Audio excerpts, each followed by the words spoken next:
Hello everyone, welcome back our channel. The subject is again transportation engineering, in which we will discuss second unit, that is railway engineering. In previous 5 videos or 5 lecture, we conclude first unit and a part of second unit. Okay, now in second unit, what is the types of sleeper?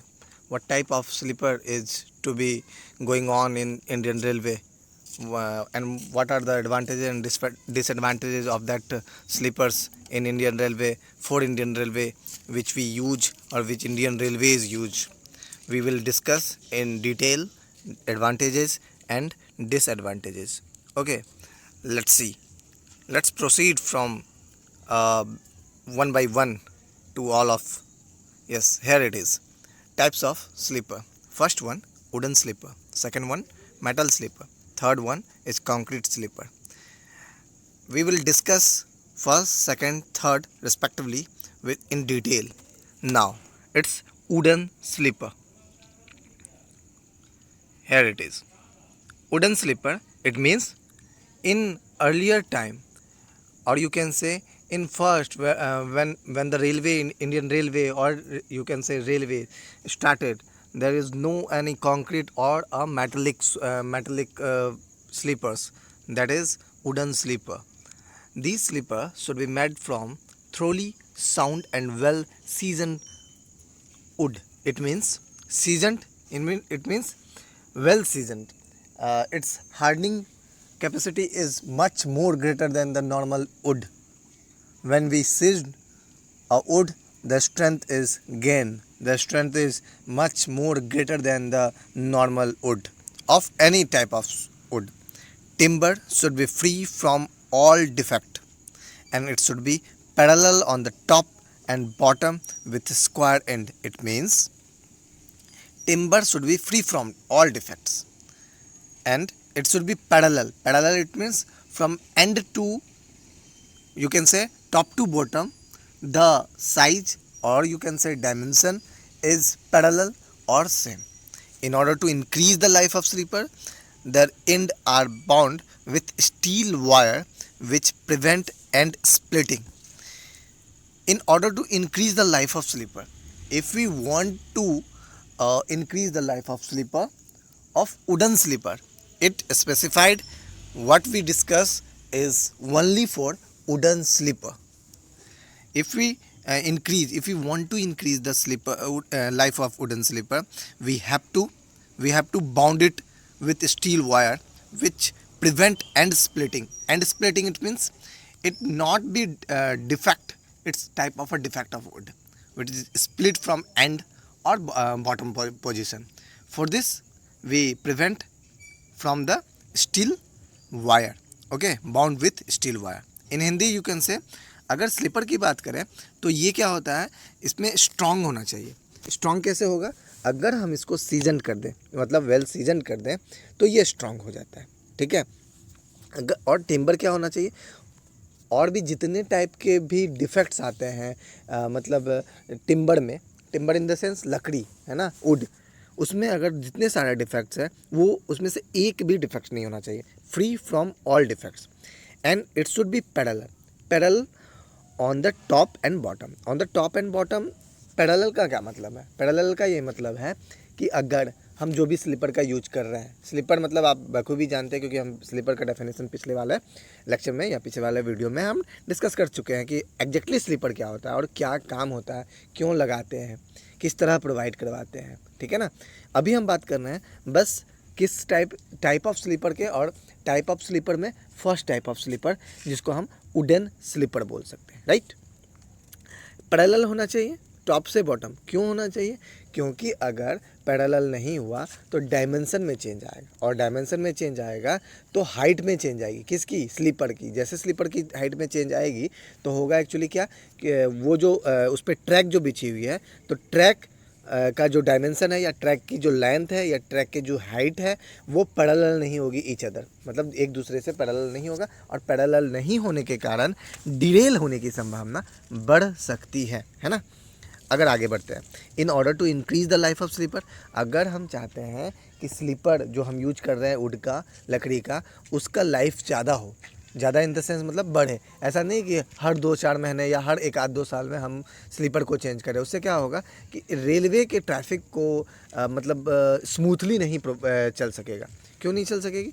क्योंकि जो sleeper है change करना ऐसा नहीं है एक दिन का काम है, इसका काम है कुछ दिनों लग सकता है, कुछ महीने लग सकते हैं स्लीपर को चेंज करने में, है ना। इसलिए हम कभी भी नहीं चाहेंगे कि स्लीपर बहुत जल्दी या बैक टू बैक 2 मंथ में, 3 मंथ में या 1 साल में, 2 साल में स्लीपर चेंज हो रहा होगा। स्लीपर जितना ज़्यादा लेट से चेंज होगा उतना आपके लिए बेनिफिट है, ठीक है ना। इसलिए हम चाहेंगे कि in order to increase the life of sleeper, sleeper के लाइफ को हम बढ़ाएं और बढ़ाएं और बढ़ाएं, क्योंकि हमारा जो चेंजिंग प्रोसेस है वो जल्दी ना हो पाए, ठीक है ना।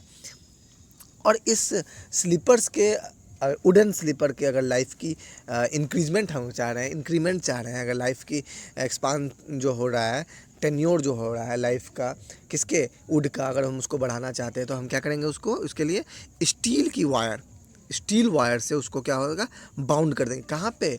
एंड पे, ठीक है ना, बाउंड कर देंगे एंड पे, ठीक है। ओके, आगे बढ़ते हैं। आगे सेकेंड, अगर इसका वुडन स्लीपर का अगर हम एडवांटेजेस की बात करते हैं तो एडवांटेजेस क्या होता है इसका, sleepers are cheap and easy to manufacture. मतलब वुडन का, बस और बस हम सिर्फ वुडन की बात कर रहे हैं, हम ना स्टील की बात कर रहे हैं और ना कंक्रीट की बात कर रहे हैं। बस हम पहले पॉइंट स्लीपर्स के first type advantages of wooden sleepers की बात कर रहे हैं। तो इसमें क्या होता है कि सस्ता होता है और इसकी जो मैन्युफैक्चरिंग है, बनाने में ये आसान होता है। चीप मतलब आसान तो नहीं कह सकते, मतलब सस्ता हो जाता है as compare to other sleeper, ठीक है ना, सस्ता होता है। वुड ज़्यादा सस्ता है एज़ कम्पेयर टू स्टील, है ना। Sleepers are suitable for all types of ballast. अगर वुड का स्लीपर है तो हर तरह के ब्लास्ट के लिए यूज हो सकता है। ब्लास्ट मतलब हम पहले भी बताते हैं, coarse aggregate is known as ballast which we have to use in all track or longitudinal track. Okay, sleeper require less fastening and are also simple in design. इसमें जो फास्टनिंग का जो यूज होता है, फास्टनिंग क्या है हम पिछले लेक्चर में डिस्कस कर रहे हैं। अगर आप लोगों ने लेक्चर नहीं देखा तो प्लीज़ बैक जाइए और लेक्चर को देखिए, उसको आपको बिल्कुल समझ में आएगा what we mean by fastening, fixers, why we use fastening and fixers, है ना। Sleepers require less fastening and are also simple and design के लिए भी सिंपल है और फास्टनिंग की कम ज़रूरत पड़ती है। किसके लिए? ये सब किसके अंतर्गत आ गया? Advantages of wooden sleeper.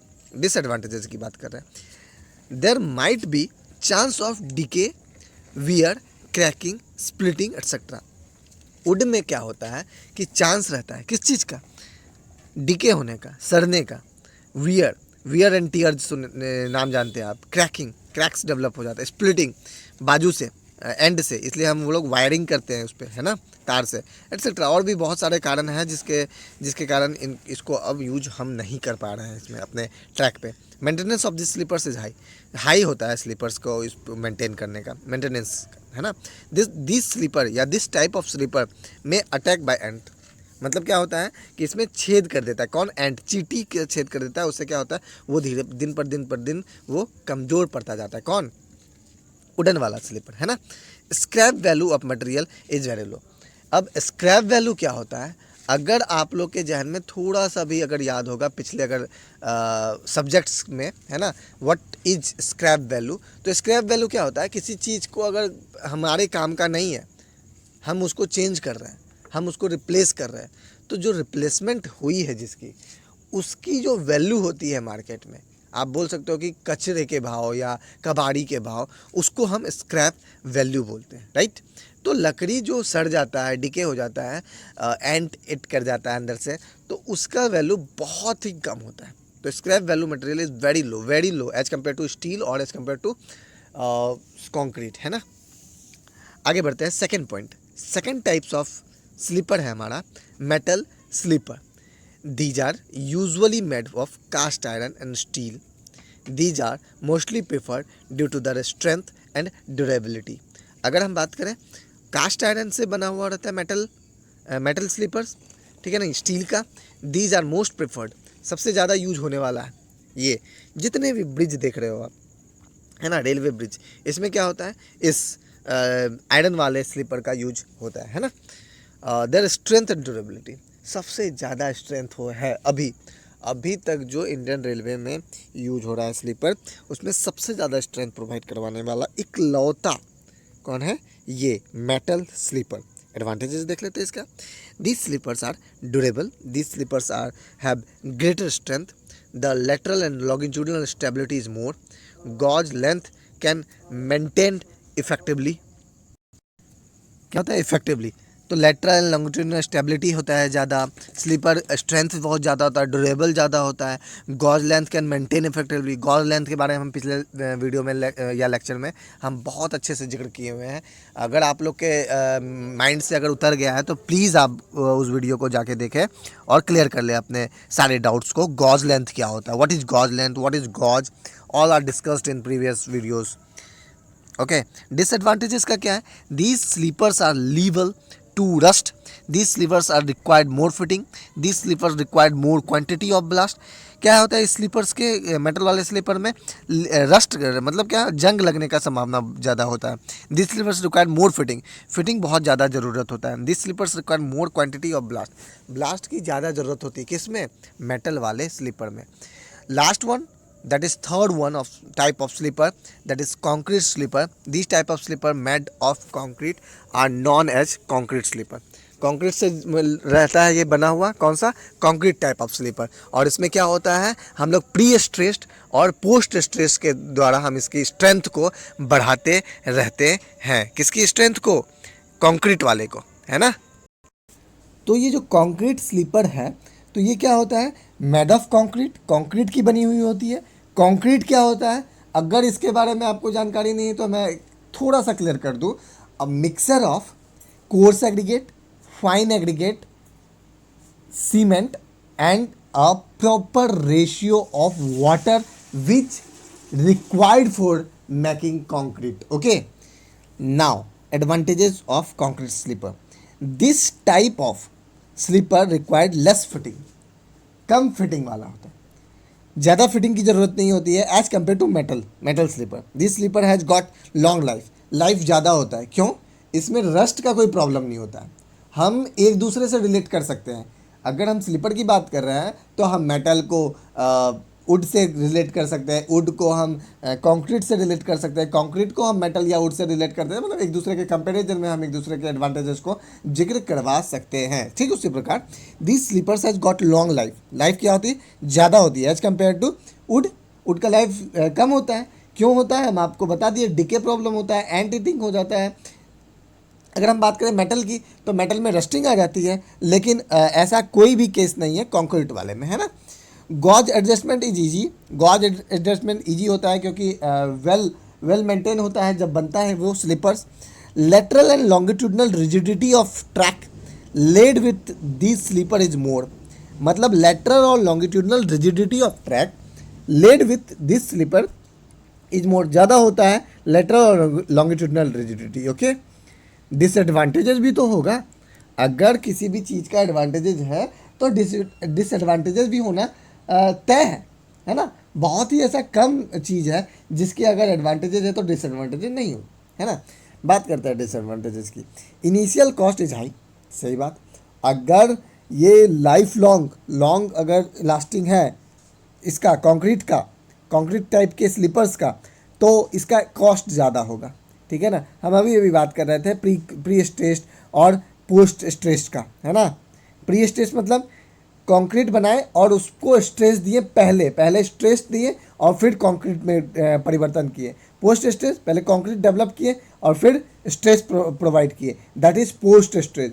Before और after is known as pre और post respectively. Okay, heavy equipments is required for handling, इसको जो बनाने में इक्विपमेंट्स होता है वो भारी भरकम इक्विपमेंट्स होता है। हैवी इक्विपमेंट मतलब बहुत बड़े बड़े इक्विपमेंट्स का यूज होता है कंक्रीट वाले स्लीपर्स को बनाने के लिए। During packing the edge make it damage, क्या होता है, ड्यूरिंग पैकिंग जब पैक होता है the edge make it damage, अगर ज़्यादा दिन हो गया है तो डैमेजिंग कंडीशन भी आती है किसमें, स्लीपर्स में। स्क्रैप वैल्यू इज निल, कोई मतलब नहीं है स्क्रैप वैल्यू का। अब एक बात बताइए, आप कंक्रीट अगर टूट जाए तो आप कहाँ बेचने जाओगे उसको, किसको बेचोगे? भंगार वाले को, कबाड़ वाले को? बिल्कुल नहीं। क्यों? क्योंकि उसकी कोई वैल्यू नहीं है ना, इसलिए नील लिखा हुआ है, scrap value is nil. Okay ना, most important part, sleeper density in the sense, मतलब हम कितने स्लीपर्स में, कैसे हम स्लीपर्स को तय करें कि यहाँ 10 लगेगा, यहाँ 12 लगेगा, यहाँ 15 लगेगा। Number of sleepers, okay, it is number of sleeper used per rail length on a track. हर रेल के, रेल क्या होता है? पटरी जिसको बोलते हो आप, है ना, ट्रैक जिसको, एक ट्रैक, दूसरा ट्रैक, तीसरा ट्रैक, इस तरह मिलकर तो ही लॉन्गिट्यूडनल दिशा में जाते हैं, फिर तो आपका एक लंबा रेलवे ट्रैक बन जाता है 1000 किलोमीटर, 500 किलोमीटर का। Generally sleeper density provided by Indian railway from N+3 to N+6. For main track, the spacing of sleeper is not uniform. In sense, N+3 to N+6. What is N? What is N+3 and what is N+6? We discussed after some times. Okay. First of all, we discuss about what is sleeper density. Generally, sleeper density provided by Indian Railway from N+3 to N+6 for a main track.